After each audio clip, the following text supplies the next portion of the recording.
Muy buenas noches, mis amados hermanos, seas bendecido. Aquí estamos nuevamente en el rincón del lugar donde tú me estés escuchando.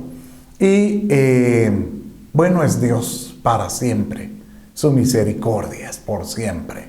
Y hoy vamos a continuar este hermoso tema del regreso del amado. Hoy el Señor nos va a hablar muchísimo. Ahí donde estás, cierra tus ojos. Padre, en el nombre de Jesús te pido, Señor, bendice, Señor, esta reunión y seas tú, Padre, quien nos hable. Prepara el corazón para que tu palabra caiga como el rocío, como la lluvia en tiempo de necesidad. Gracias, Padre, en el nombre de Jesús, tu Hijo. Amén y amén. Ahí donde estás, vamos a adorar. Ponle atención al canto y acompáñanos. Aleluya.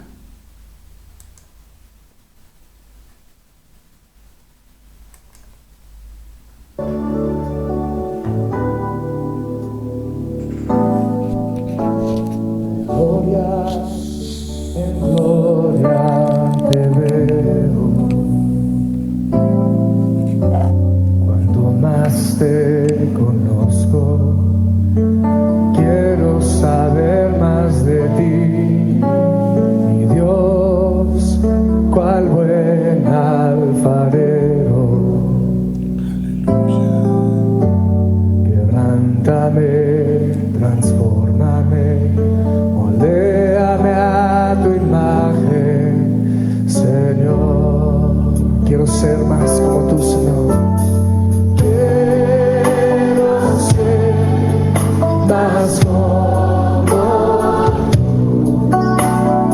ver la vida como tú, saturarme de tu espíritu y reflejar al mundo tu amor.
perdón. No hay como poder reflejar al mundo el amor que le tenemos al Padre y poder bendecirlo por siempre. Bueno, vamos en este momento a dar inicio a este discipulado que hemos estado esperando tanto tiempo. ¿Ok? Bien, vamos en este momento a verlo, ¿verdad? Hemos estado viendo el regreso del amado y ahora parte número 2. ¿Sabes por qué es tan importante el que nosotros, pues, en estos tiempos estemos deseosos de estar al tanto del regreso del amado? Y es porque hemos estado viendo en la Escritura que el Padre bendice a aquellos que aman su venida, aquellos que están expectantes, ansiosos de la revelación de su venida. Porque el Señor mismo lo prometió. Él lo dijo en Juan 14:3, que es el verso que, como comenzamos la semana anterior, pero quisiera que lo leas conmigo nuevamente y vamos a hacer un pequeño repaso para que puedas entender y contener lo que viene por delante. Entonces el Señor decía de esta manera: no se turbe vuestro corazón, creed en Dios, creed también en mí. En la casa de mi Padre hay muchas moradas. Si no fuera así, os lo hubiera dicho, porque voy a preparar un lugar para vosotros. Y si me fuera, voy y preparo un lugar para vosotros otra vez. Y os tomaré conmigo para que donde yo estoy, diga conmigo, donde Él estará, yo ahí también debo de estar. Pero donde Él está es en ese momento presente, es un presente futuro. Y prácticamente con esta enseñanza Él nos está diciendo que así como Él se va a preparar una morada, nosotros tenemos que prepararnos aquí para poder llegar a esa estatura, para pedirle al Espíritu Santo que nos lleve a esa estatura a donde Él estaba. Y entendimos que Él estaba con el Padre, vimos la semana pasada. Pero también hay otras características que nos habla de donde Él estaba. Y dice en Juan 12:26, léalo ahí conmigo, dice ahí: si alguno me sirve, me sigue.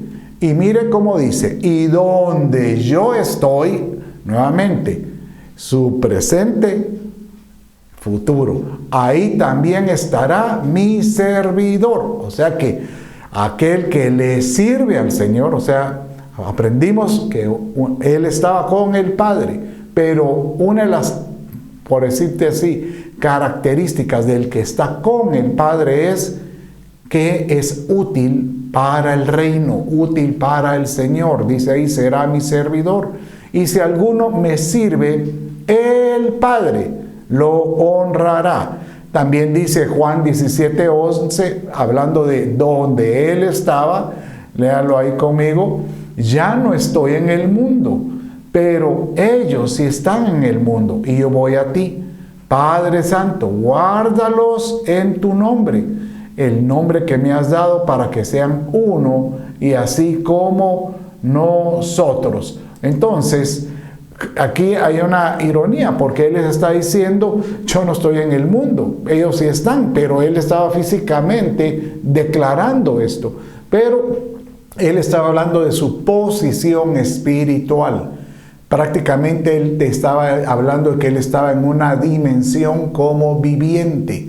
Y nosotros tenemos que entender que la estatura de la madurez del cristiano tiene que llegar a ser de los vivientes. Y la Escritura habla de los vivientes. Inclusive hoy vamos a hablar de la importancia de llegar a esa estatura como viviente para participar del arrebatamiento cuando el amado regrese. Bueno, entonces Siendo así, también vimos que el tiempo del regreso del amado, él mismo dice, lo estará, por ejemplo, revelando a su amada.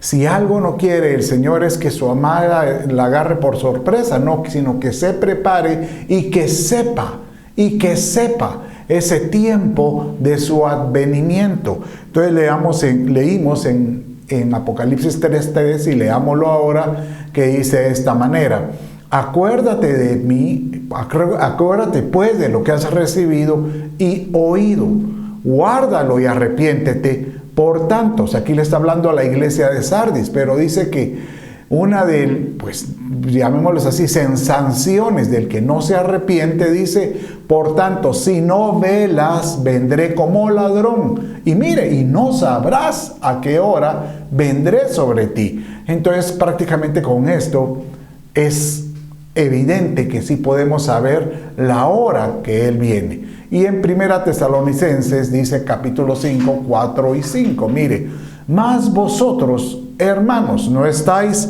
en tinieblas, para que aquel día os sorprenda como ladrón, porque todos vosotros sois, como dice, hijos de la luz y del día. No somos de la noche ni de las tinieblas. Entonces, prácticamente el Señor nos dice que aquel que espera su venida, que se prepara, que deja que el Espíritu Santo transforme en él, en esta tierra, el nivel, la estatura del varón perfecto. Aquí no estamos hablando de una posición en la iglesia, ni estamos hablando si sabes mucha Biblia, no, estamos hablando de una convicción por medio de la palabra revelada. Que llegue a ti esa convicción de saber de que el Padre quiere que tú alcances una madurez espiritual por medio del Espíritu Santo. Y Él nos va a mostrar el tiempo de su advenimiento. Bueno, pero también vimos que para este tiempo de su advenimiento hay que tener presente algunas palabras griegas. Eso es lo rico del idioma griego, que es con tanto detalle y tan, llamémosle, que pueda uno diferenciar entre una misma palabra que nosotros podemos ver en español, pero en diferentes formas. Entonces vimos que las palabras que refieren a su venida es apocalipsis, y vimos que está en el Strong 602, que esta es la palabra como se tradujo del original griego al inglés y luego al español. Después parusía, epifanía, faneros y faino. Y la semana pasada empezamos viendo Apocalipsis y hoy vamos a ver parusía y vamos a disfrutar esta hermosa travesía. Bueno, pero tenemos que entender la línea de tiempo. Entonces vimos la semana pasada, hoy es un resumen, acuérdese, que realmente la línea de tiempo comienza con 2000 años a partir de los 33 años y medio de Jesús, cuando fue presentado en la cruz, a su epifanía, que es cuando Él venga en su segunda venida. Y la epifanía es pues al final de la 60 semana de Daniel, que son 7 años de tribulación y gran tribulación, vimos. Y esto hay que incluir 150 días o medio año de la pretribulación, o estos tres son los 3 ayes que anuncia el águila que aparece en Apocalipsis 8:31, que es el águila que es la iglesia cuando el Señor venga en su parusía. Muy importante entender, parusía es cuando Él venga por su amada, que es una venida en secreto, y epifanía es cuando Él venga al final de la semana 70 en una venida pública. Y la intención es agarrar a la escogida, a la que fue aprobada, para llevársela a las bodas del Cordero. Bueno, entonces, y entendimos la palabra apocalipsis, que son manifestaciones, revelaciones de Jesús, donde Él se revela al corazón de los amados. Y esto hemos tenido Apocalipsis desde que fueron escritos pues los evangelios, o sea, desde la resurrección de Cristo hasta van a ver Apocalipsis a su parusía. Cuando uno encuentra a Jesucristo, por ejemplo, fue un Apocalipsis, ¿verdad? Bien, entonces vimos también Apocalipsis, dimos varios versos, pero yo quiero hoy que tú le pongas atención a este. 1 Corintios 1:7. Acuérdese que Apocalipsis es una manifestación de Jesucristo, pues del todo creyente en estos 2000 años. Entonces dice así: de manera que nada os falta en ningún don, esperando ansiosamente la Apocalipsis de nuestro Señor Jesucristo. Bueno, entonces ya con ese resumen yo hoy quiero pues pedirle a Dios que Él nos dirija en este tema. Entonces, mire, muy importante saber que Apocalipsis es el mismo tema, la misma palabra que se utilizó para Apocalipsis. El libro de Apocalipsis significa la revelación de Jesucristo. Y quien la recibió fue Juan, ¿verdad? En la isla de Patmos. Pero también se utiliza esa palabra para hablar de cómo es que Jesucristo se tiene que manifestar y revelar en el creyente para que esté expectante, para que cuando se presente delante de Él,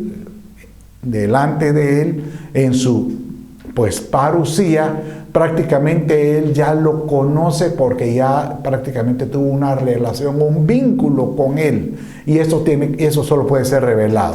Entonces, si usted mira ahí en su palabra, dice que para poder encontrar esta revelación de Él en el corazón, no es solo de confesarlo con su boca, no, eso es Cristo, esto es recibir salvación, sino la revelación es que Cristo, el Cristo de gloria, vaya desarrollándose dentro de nosotros y vaya creciendo de niño hasta ser el Cristo maduro que habla la Escritura. Pero una de las características del creyente que tiene esa cualidad es que está esperando ansiosamente poderlo conocer, poder crecer en esa manera. Y una de las características es recibiendo los dones del Espíritu Santo.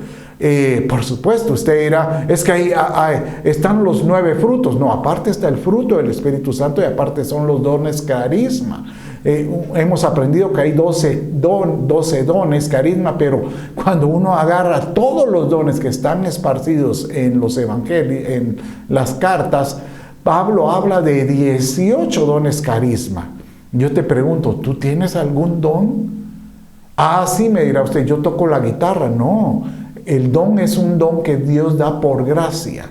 Y Él te lo da no porque alguien te entrenó tocando la guitarra, sino porque Él te dio ese don para profetizar, para servir, para presidir, para hablar en lenguas. O sea, hay muchos dones, pero nosotros tenemos que desear los dones mejores. Sobre todo que profeticéis, dice el Espíritu de Dios. Bueno, pero ¿qué significa esto de estar vivido ansioso? Entonces, mire, el desear la revelación con esa ansiedad es con vehemencia, como que es entre tus prioridades, eso es uno de tus deseos que tú anhelas. Entonces, por ejemplo, el desearlo con vehemencia es como dice el Salmo 42:1, como el ciervo brama por las corrientes de las aguas, así, mire cómo dice, así clama, oh Dios, el alma mía. Mire, qué hermoso esto, porque lo que refleja es que así como cuando este animal está sediento y llega a esas torrentes de agua porque estaba sediento, y cuando descubre ese líquido y lo está tomando, él empieza a bramar como diciendo, esto es lo que necesitaba. Pues de alguna manera nosotros debemos decirle, Señor, cada vez que se me revele tenga el apocalipsis de que tú estás cerca, de que tú me estás preparando. Yo estoy, Señor, aleluya, me vuelvo, pero sabes, expectante y ¿sabes cómo? Es un gozo que sale del interior. Pero ¿cómo poder esperar también con vehemencia? Mire cómo dice el Salmo 136. Mire cómo dice: mi alma espera al Señor, más que los centinelas a la mañana. Sí, más que los centinelas a la mañana. Mire, este es algo muy hermoso, porque yo a veces digo, usted ha tenido la oportunidad de hacer alguna vigilia porque alguien estaba, por ejemplo, enfermo. Yo recuerdo, mi madre cuando estaba en su lecho de enfermedad, un día me tocó pues estar presente ahí. Y la verdad es que cuando te dicen tienes que estar velando por ella, y era la madrugada cuando uno está ahí pestañeando, y de repente me acuerdo que no sé cómo pestañeé, y cuando sentía estaba amaneciendo. Es más, ella estaba despierta, y yo dije buen centinela, buen velador. Pero cuando uno está en esos momentos de la madrugada, uno está esperando, ya va a amanecer, y uno está ya, a pesar que uno puede estar cansado, uno está deseoso de ese amanecer. Pues nosotros debemos tener ese deseo por tener una revelación del Señor y que se nos despierte, que tú puedas decir: Señor, háblame, para que se me despierte y se me abra el entendimiento para poderte conocer mejor. Aleluya. Y mire esta otra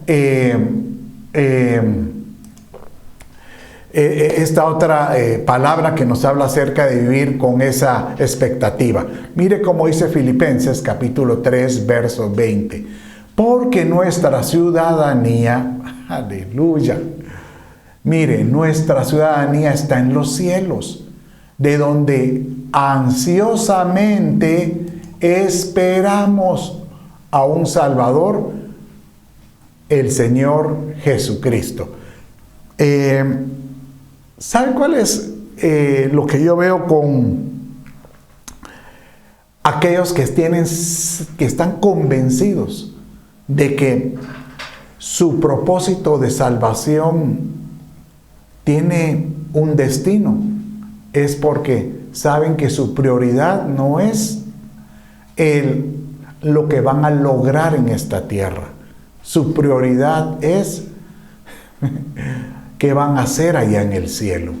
Obviamente, qué vas a hacer en el cielo es lo que tú te entrenes haciendo en esta tierra. Pero tu meta no es decir, voy a tener un logro aquí en la tierra para ser premiado. No, voy a tener un logro aquí en la tierra para ser entrenado para lo que yo voy a estar haciendo en el cielo. Porque mi ciudadanía no es de esta tierra, mi ciudadanía es celestial. Y como yo sé que mi ciudadanía es celestial, voy a empezar a pedirle a Dios que me dé ese deseo de esperar en Él ansiosamente su revelación, y que venga de los cielos, por supuesto. Qué hermoso esto, porque realmente nos habla acerca de que si tú quieres una revelación, un apocalipsis de Él, se la tienes que pedir y tienes que clamar y tienes que buscarla, escudriñarla hasta que se te muestre. Y cuando se nos muestra es muy fácil entender el regreso del amado. Es muy sencillo poder saber, mi amado viene, yo sé, y no es un deseo de escapar, no, al contrario, es un deseo de saber a dónde vamos. Bueno, entonces, conforme a la línea de tiempo que vimos hace un rato, ¿qué es ahora la palabra siguiente que nos tocaría ver? Parusía. Parusía. Bueno, entonces vamos a ver ahora parusía. ¿Qué significa la palabra parusía? Bueno, en el original la palabra parusía significa una venida. En este caso, si estamos hablando de su venida, sería la de Él. Una llegada, una presencia, advenimiento. ¿Sabe que la palabra parusía en el Nuevo Testamento, porque es una palabra griega, aparece 24 veces? Pero 18 se refieren al Señor mismo. Pero hay 6 que hablan de parusías, de manifestaciones o llegadas de personas. Por ejemplo, Pablo habla de él les dice, ahora que cuando yo llegue a ustedes en parusía, o sea, da a entender a la iglesia de Filipos en el capítulo 1, verso 26, que Él se va a aparecer nuevamente. Y eso pues da la impresión como que Él pudiera regresar, ¿verdad? O presentarse nuevamente, pero eso pudiera ser en los tiempos venideros. Pero entonces, ¿dónde vemos la palabra parusía? Ya que el Señor la diferencia, y lo vimos en la línea de tiempo, que eso es lo lindo, que la palabra parusía es muy clara, que es cuando Él venga por su iglesia. No es cuando Él venga en su segunda venida, cuando venga a juzgar a Israel o a presentarse a Israel. No, es cuando Él venga por su iglesia, como lo vimos en la línea de tiempo. Y donde vemos ese juego de palabras griegas y donde tenemos que tener presente y por eso yo le animo a que si usted quiere validar lo que yo estoy hablando, puede entrar o bajar del internet. Hay una aplicación que se llama eSword, o sea, E-SWORD. En español sería E-espada, o I, se dice en inglés E-sword, que es la espada. Y esta aplicación le permite a usted ver las traducciones que hay, pero sobre todo los compendios de las palabras griegas al español, ¿verdad? Y usted puede ahí descubrir que realmente cuando habla venida en las diferentes porciones de la Escritura, hay que ver de qué venida habla, ya sea si es parusía, ya sea si es epifanía, o ya sea si es faneros o apocalipsis, ¿verdad? Que es una revelación. Bueno, entonces dice aquí Jesús, mire cómo dice en verso Mateo 24:3. Y estando Él sentado en el monte de los olivos, se le acercaron los discípulos en privado, diciendo, dinos, ¿cuándo sucederá esto? ¿Y cuál será la señal de tu venida y la consumación de este siglo? Entonces, mire,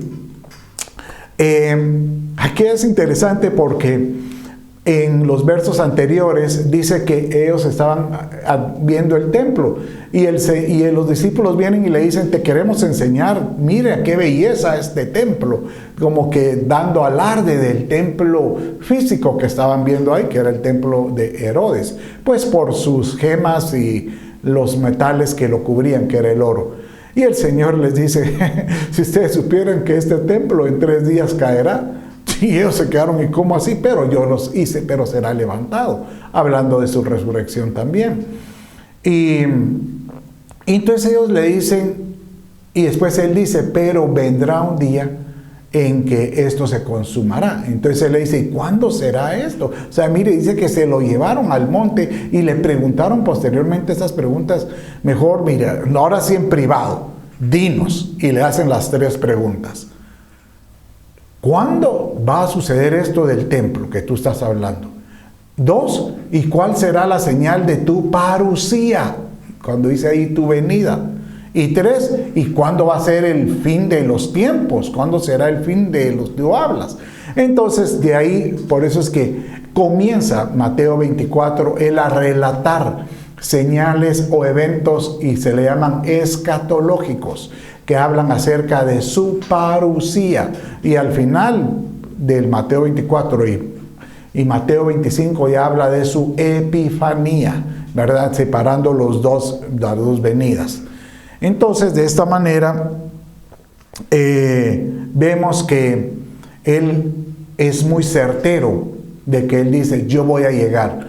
Pero cuando yo venga en mi parusía, no va a ser como mi epifanía, que todo ojo le verá, que es una venida pública. No, yo voy a venir en secreto, tan en secreto que muy pocos lo van a ver. Es más, va a ser en un fragmento de segundo, y así es como lo dice posteriormente ahí en el capítulo 24 de Mateo, dice él, porque así como el relámpago sale del oriente y resplandece hasta el occidente, así será la parusía. Acuérdese, parusía del Hijo del Hombre. ¿Cómo es un relámpago? Pues obviamente el relámpago es...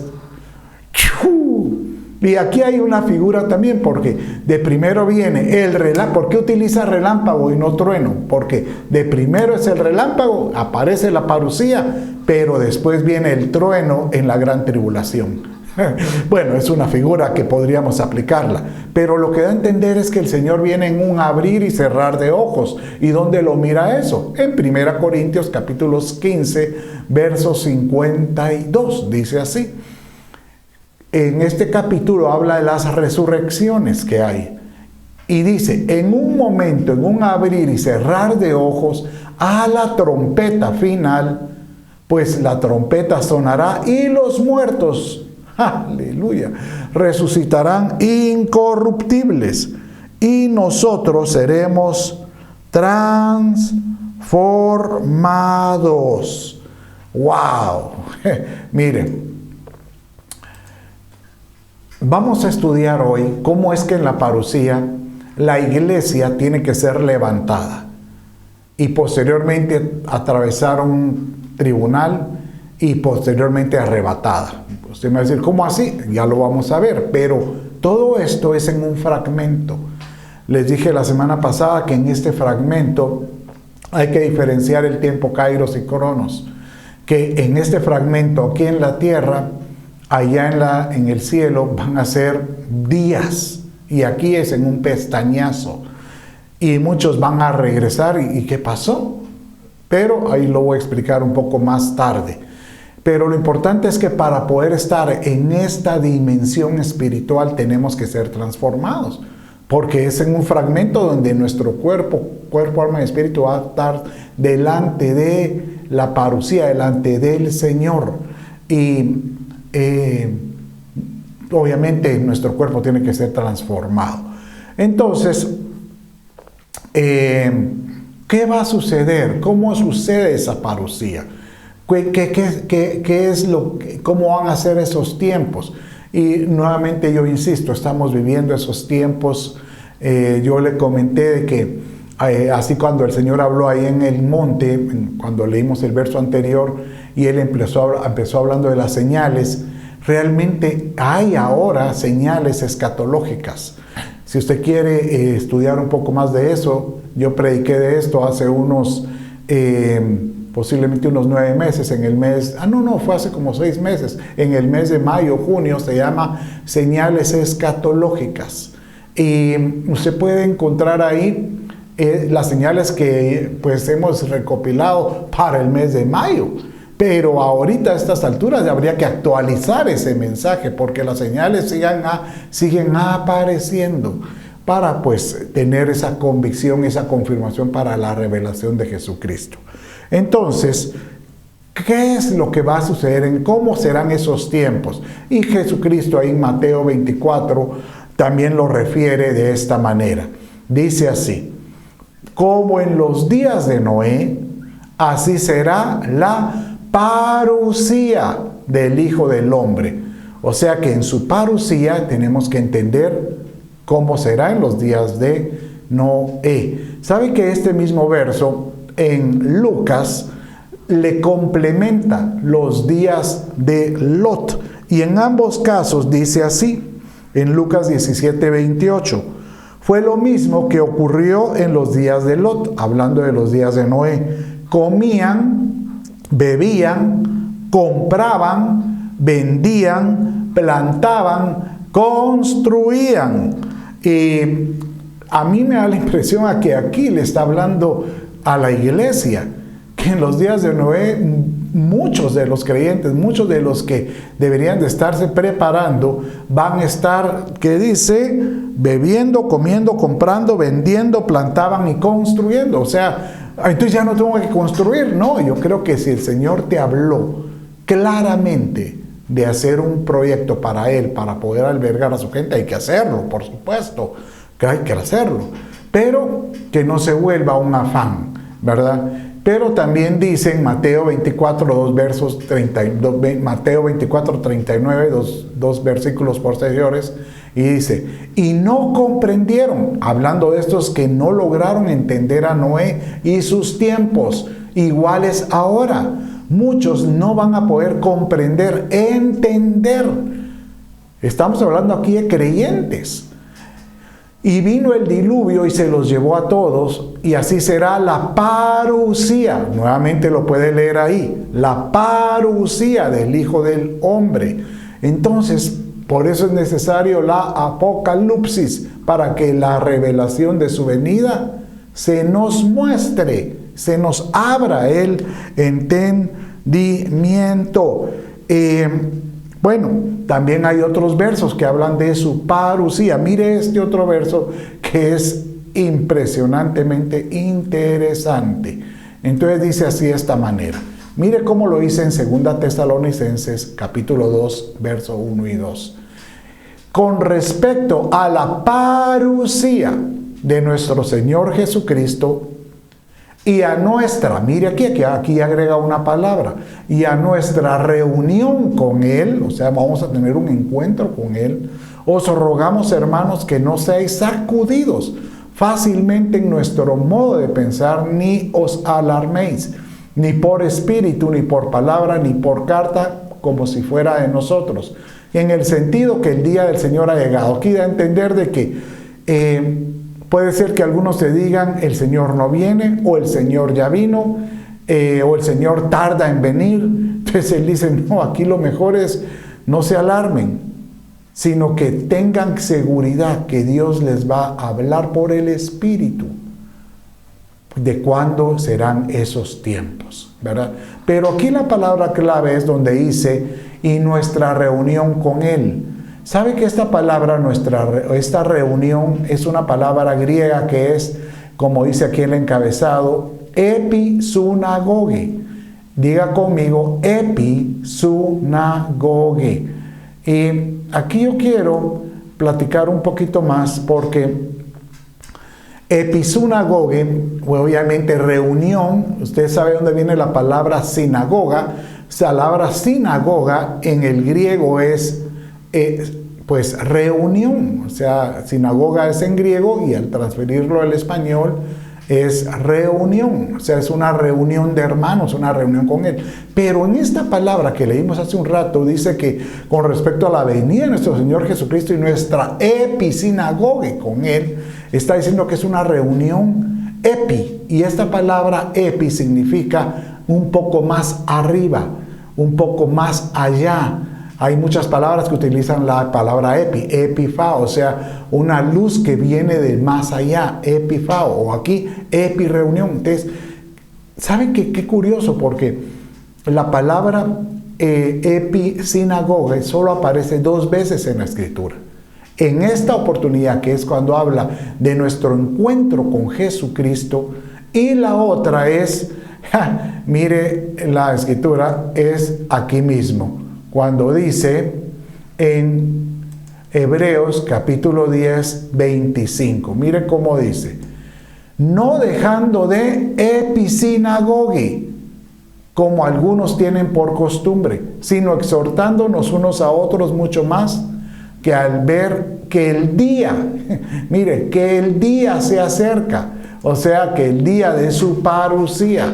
Entonces, mire, aquí es muy importante entender, porque lo que muestra es que Él quiere que nosotros aquí en la tierra empezamos a tener esas reuniones espirituales donde Él se manifieste de tal manera que podamos tener episinagogues, o sea, reuniones con un objetivo más allá, preparándonos para que cuando estemos delante de Él no sea una ¡uy, sorpresa! No, sino que prácticamente nos sintamos, esto ya lo había sentido, esto, Señor, tal como lo vi allá en la tierra, allá en mi reunión, ahí estuve. ¿Sabe que por eso yo le puse a la iglesia la reunión? Pensando en episinagogue, pidiéndole a Dios que nosotros podamos tener en nuestra iglesia eventos donde su presencia se manifieste de tal manera que podamos ser confrontados como vamos a ser confrontados un día delante de Él. Y usted dirá, pero entonces, ¿cómo deberían de ser esas reuniones? Pablo lo menciona también. Mire cómo dice en 1 Corintios 14:26 acerca de cómo deberían de ser las reuniones donde debiéramos tener esa edificación o esa revelación. Entonces dice aquí en 1 Corintios 14:26, y póngale atención a esto. ¿Qué hay pues, hermanos? Cuando os reunís cada uno de vosotros, cada vez que tienen su sinagoga, su reunión, tienen salmo, o sea, tienen canto, pero que tenga como fundamento la palabra, no cantos al amor, o sea, cantos que tengan referencia bíblica. Tienen doctrina, hay enseñanza doctrinal, hay lengua y hay revelación de la lengua y de la doctrina. O sea, hay interpretación también. Entonces, por eso cualquiera irse, mire, pero yo prácticamente no veo mucho que hayan profecías, pero yo creo que sí tenemos que pedirle al Señor que tengamos lenguas e interpretación de lenguas en nuestras reuniones, o si no, que tú las puedas tener también. Señor, dame el don de lenguas y que yo pueda interpretarlas o que alguien las pueda interpretar, aunque este es un don que Él da. Pero dice, hágase todo para edificación. ¿Y dónde sucede esa? En las episinagogues. Entonces, no dejes de congregarte, amado hermano. No dejes de buscar la familia, esa reunión, para que el Señor te hable de alguna forma al corazón. Bueno, entonces, sigamos viendo. Esto es muy importante, también es con relación a la parusía. Y es que el Señor habla que en su parusía Él se va a encontrar con algunos. Y en esa parusía Él dice que Él se anunciará con voz de trompeta, como lo vimos hace un rato, pero van a haber grupos que se van a reunir con Él, de resucitados, y esos son turnos de resurrección. Así lo miramos en el 1 Corintios capítulo 15, verso 22. ¿Sabe que el capítulo 15 de Corintios habla solo de la transformación gloriosa, como el de abrir y un cerrar de ojos, y de las resurrecciones? Por eso Pablo decía, sórbida es la muerte en victoria, cuando le declara derrotada es la muerte en su resurrección. Entonces mire cómo dice aquí. Porque así como en Adán todos mueren, también en Cristo todos serán vivificados, pero cada uno en su debido orden.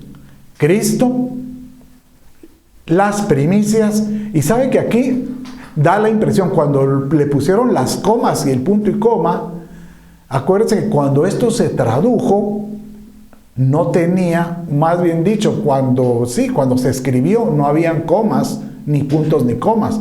Esas se agregaron como en el año 1500, cuando se empezó a compilar el canon bíblico. Entonces, aquí podríamos decir que podría ser así, que hay un orden así. Cristo, hay primicias, y están luego los que son de Cristo. Y luego viene, obviamente, la Epifanía. Después viene el fin o el reino milenial. Pero es importante entender que pueden haber diferentes turnos de resurrección. Y en la Epifanía, en la parusía, el Señor se va a encontrar con ellos. Eso va a ser glorioso. Porque en estos turnos, por ejemplo, yo a veces puedo pensar que dice también la Escritura que cuando Él venga en su parucía, como que va a venir también acompañado de algunos santos. ¿Y qué santos pueden ser? Yo pensaría que tal vez Enoc, Elías. Da la impresión cuando leímos hace un rato de Pablo, que Pablo da la impresión de que él como que no vio muerte, porque inclusive dice que cuando él habla de la resurrección, que él dice, yo espero ser resucitado, pero la palabra griega que utiliza es ex anastasis, o sea, una resurrección previa a la que todos van a pasar. O sea que como que da impresión de que él tuvo una ex anastasis, una resurrección anterior. También está Juan el Bautista, que dice que cuando el Señor Jesús le habló a Pedro al final esto está escrito al final del Evangelio de San Juan, él dice que él estaba reconviniendo, estaba hablando con Pedro, hablando de que si me amabas o no me amas, y dice que Juan venía atrás, y Pedro le preguntó, porque Jesús le dijo de qué forma iba a morir Pedro, y Jesús le dijo así, y este de atrás le dice, Pedro, ¿y este cómo va a morir? Y él le dijo, ¿a ti qué te importa? En otras palabras, si yo quiero que él quede vivo, eso es mi voluntad.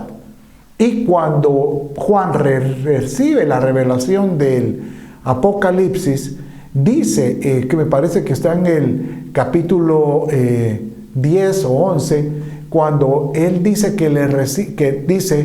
y recibe esta profecía porque tú la vas a profetizar en ese momento.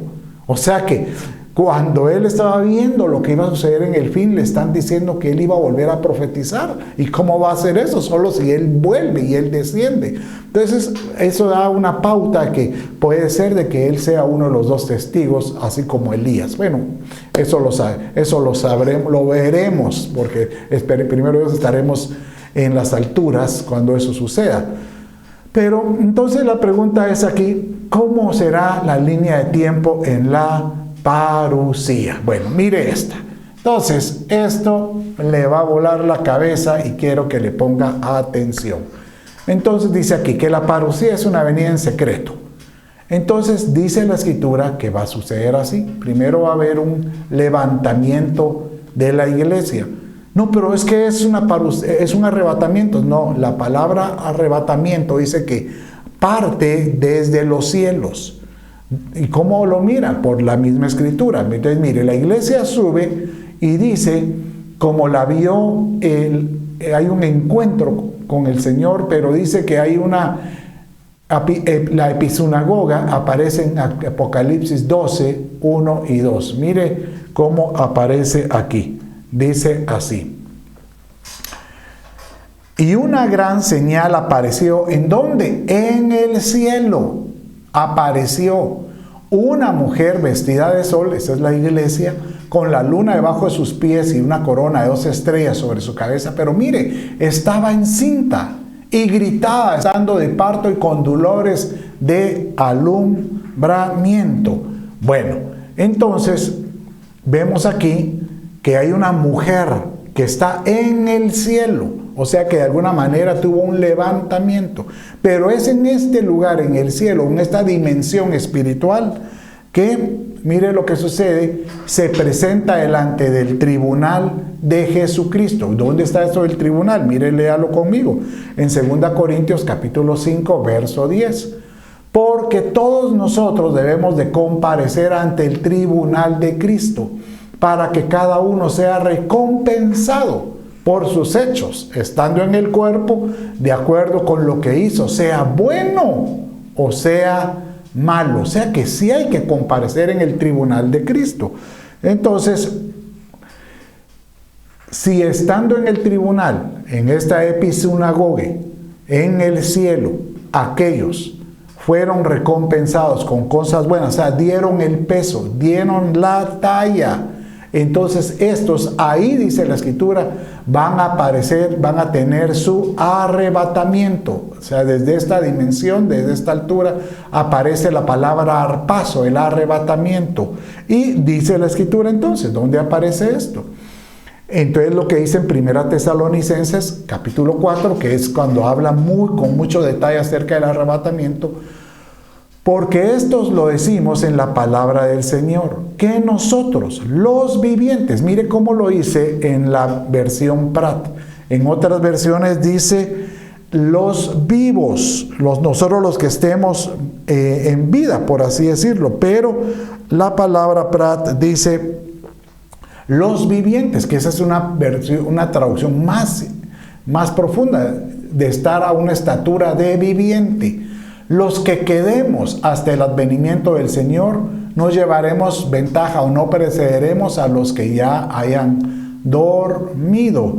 Y dice 2 versos más adelante, en el 4:17, eso se lo voy a leer, dice así: entonces nosotros los que estemos vivos, permanezcamos, seremos arrebatados, harpazo, dice, juntamente con ellos en las nubes, o sea, los que estaban dormidos, en las nubes, al encuentro del Señor en el aire, y así estaremos con Él para siempre. Y donde lo confirme la Escritura es con esta mujer que vimos en Apocalipsis 12:5. Mírelo, dice así: y ella dio a luz, un hijo varón que ha de regir a todas las naciones con vara de hierro, y su hijo fue arrebatado hasta Dios y hasta el trono. Entonces, ¿por qué diferencia a esta mujer con el hijo? Porque realmente los que van a ser arrebatados son aquellos que van a tener esta palabra hijo varón que usted mira ahí, es una estatura que le llaman huíos, o sea, es una madurez espiritual, o sea, es que alcanzaron la madurez como viviente. Pero es que yo no trabajo en la iglesia, yo no tengo tiempo para estar en la iglesia, dirá alguno. No, aquí no se trata de que si usted sirve en la iglesia, usted trabaja, es de que si usted ha buscado a Dios de tal manera que le ha pedido, Señor, revélame, que pueda tener un apocalipsis, o sea, una revelación de tu Hijo, que yo lo pueda amar su venida. Y cuando yo tengo eso, entonces me voy a santificar, me voy a preparar, me voy a perfeccionar, a pedirle al Espíritu Santo que me vaya perfeccionando para que yo pueda conocerle mejor. Entonces vas a dar cuenta que no es una situación de religión o no es una situación de teología, se trata de una relación de pertenencia, Bueno, pero sigamos entonces. Entonces, aquellos que van a ser arrebatados en el harpazo porque dieron la talla, ellos van a participar de las bodas. Ahora, hay el grupo que no tuvo la talla, que no dio no tuvo no dio el peso. Dice la Escritura que estos prácticamente van a tener que regresar a la tierra en ese abrir y cerrar de ojos, para participar en su purificación en la gran tribulación. ¿Y dónde dice eso? Léalo conmigo. Dice aquí en la Escritura, en 1 de Juan capítulo 2, verso 28. Póngale atención. Y ahora, hijos, permaneced en Él. Repita conmigo, hay que permanecer en Él, para que cuando se manifieste, tengamos confianza y no nos apartemos de Él avergonzados en su parucía. O sea que van a haber algunos que van a ser apartados, avergonzados, y esto pues da la impresión que van a regresar a ese. ¿De dónde aparece? Léalo conmigo. En Apocalipsis nuevamente, esta mujer en Apocalipsis 12:6, la que leímos hace un rato. Y la mujer huyó al desierto, o sea, dio a luz, pero esta mujer viene y es regresada ¿a dónde? Al desierto. Y cuando uno mira una relación de qué porcentaje la iglesia va a ser arrebatada, Mire el porcentaje de lo que puede ser un bebé con relación al cuerpo de una madre. Esta mujer, dice, huyó al desierto, donde tenía un lugar preparado por Dios para ser sustentada, qué casualidad, 1260 días. Y estos son 3 años y medio. O sea que esta mujer va a ser sustentada durante la tribulación. Pero, ¿para qué? Para que ella no se deje marcar y ella aprenda a amar ahora su venida y prepararse. Y prácticamente dice la Escritura que esta mujer va a tener que entregar, o esta parte de la iglesia van a ser mártires para el Señor, porque esa es lo que, pues de alguna manera, es la única forma en que va a poder salir o perseverar adelante. Es hermoso esta revelación acerca de la Escritura, pero yo lo que te animo es no que pienses, mire, entonces yo no soy muy espiritual, entonces yo ya me quedé. No. Estamos ahorita a tiempo. Ahorita es cuando tú debes de sacudir tus pies, el polvo de tus pies y poner las barbas en remojo y decirle, Señor, ayúdame ahora a prepararme mejor, a conocerte mejor. No estoy hablando que te vuelvas religioso, no, a que tu vida espiritual en tu trabajo, con tu familia, con todos, sea pues más para con Él en todo sentido. Bueno, quiero que sigamos viendo, porque nosotros tenemos que desear, Señor, entonces participar de la parucía. Señor, ayúdame a participar de su parucía. Y el Señor te da estas observaciones y Él te dice, mire cómo dice. En 1 Tesalonicenses capítulo 5, verso 23, dice así: y que el mismo Dios de paz os santifique, que el Padre ayude a santificarte, a prepararte por completo, y que todo vuestro espíritu, alma y cuerpo, o sea, tu ser trino, sea preservado irreprensible. O sea, ahorita es el tiempo de poder decir, Señor, ayúdame a estar irreprensible para la venida, para la parucía de nuestro Señor Jesucristo. ¿Sabe cómo dice Filipenses capítulo 1, verso 6? Estando convencido precisamente de esto, dice Pablo, que el que comenzó en vosotros la buena obra, la perfeccionará hasta el día de Cristo Jesús. O sea, la va a perfeccionar, ¿cuándo? Hasta la parucía del Señor. Entonces tenemos que desear a aquel que camina deseándolo y pues sacudiendo lo que hay que sacudir, seguramente que va a ser preservado. Y póngale atención que es el Dios de paz. Tiene que venir paz, no tiene que venir ansiedad, no tiene que venir temor, no tiene que tener paz. Es más, dice la Escritura que el mismo Dios de paz aplastará a Satanás debajo de tus pies. Tenemos que tener la convicción que así es. Bueno, sigamos viendo rápidamente para poder terminar en el tiempo. Después tenemos nosotros que participar de esta parucía. ¿Cómo podemos participar? Entonces mire cómo dice la Escritura en esta manera.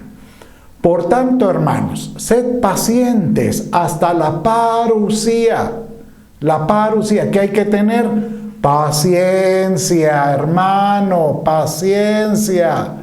Mirad cómo el labrador espera el fruto precioso de la tierra, siendo paciente en ello hasta que recibe la lluvia temprana y tardía. Ahora, ¿cómo vamos a adquirir la paciencia? El verso que sigue. Sed también vosotros pacientes. ¿Cómo? Fortaleciendo vuestros corazones, porque la parucía del Señor está cerca. Aleluya. Entonces, mire, si algo hay que pedirle al Señor es Ayúdanos a estar fortalecidos, sobre todo en estos últimos tiempos, donde estamos pues con tantos afanes. Imagínense, de repente nos apareció esta pandemia que nos cambió la vida. Y así van a haber cosas, van a seguir sucediendo cosas que te pueden cambiar la vida, pero algunos pueden ser para mal, porque pueden alejarlos, pueden dejar de tener esperanza y ya no van a tener la paciencia de esperar. Y la misma vida, los deseos de los ojos, los vanagloria de la vida, los deseos de la carne, los pueden tomar.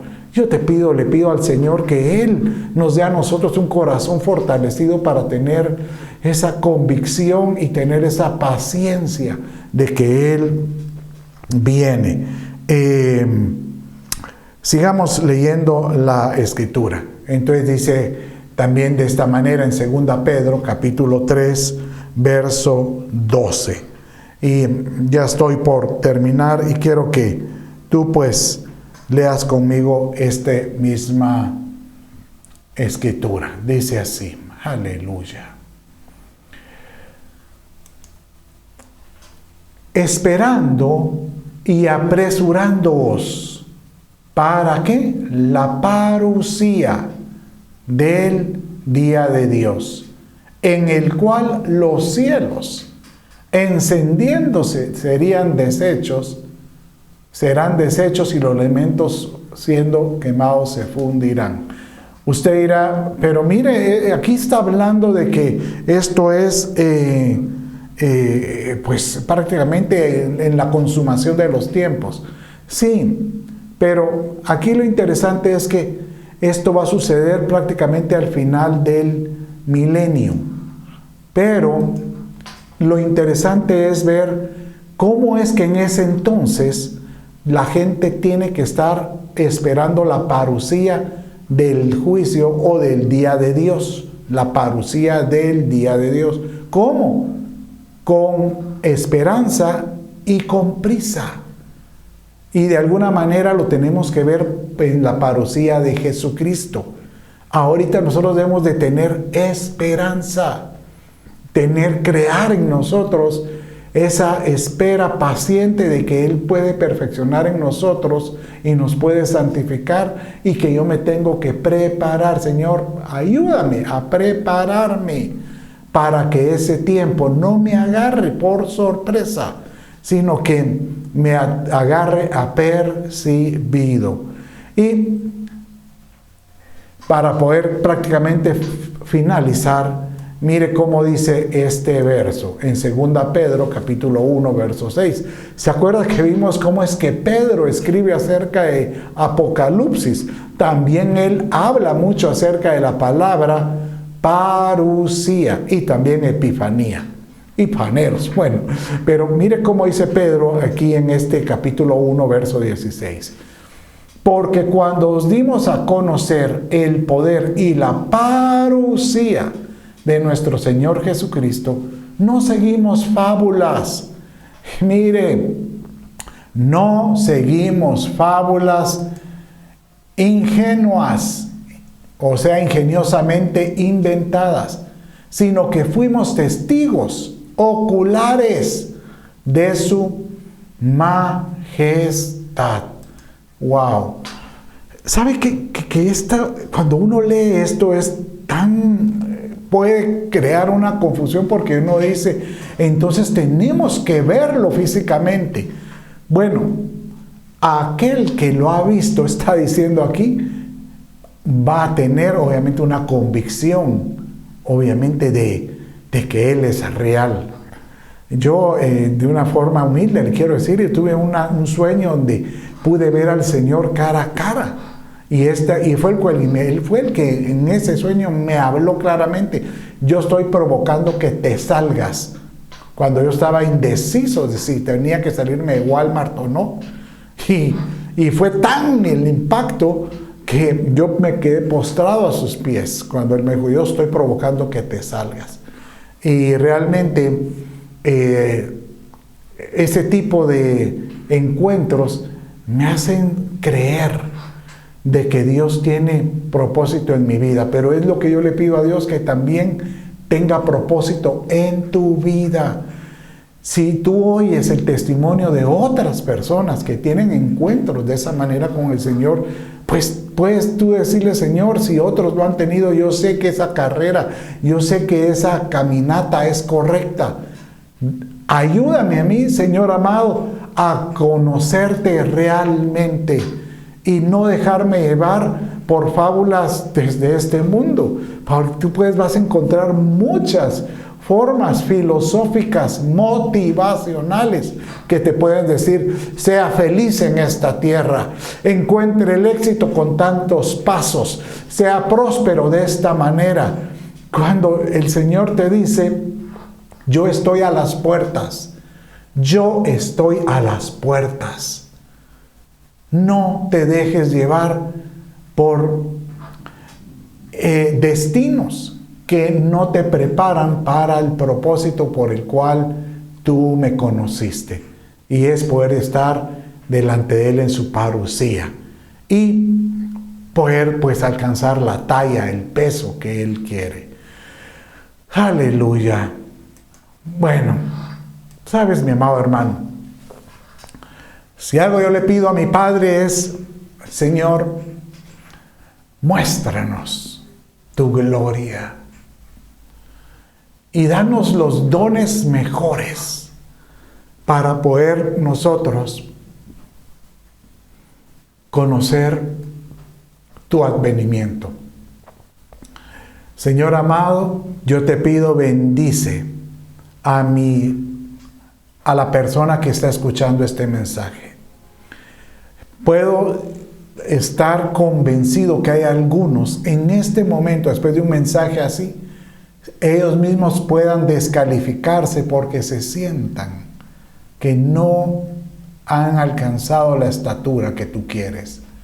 Pero muéstrales, Padre, que no se trata de una religión, se trata de una relación.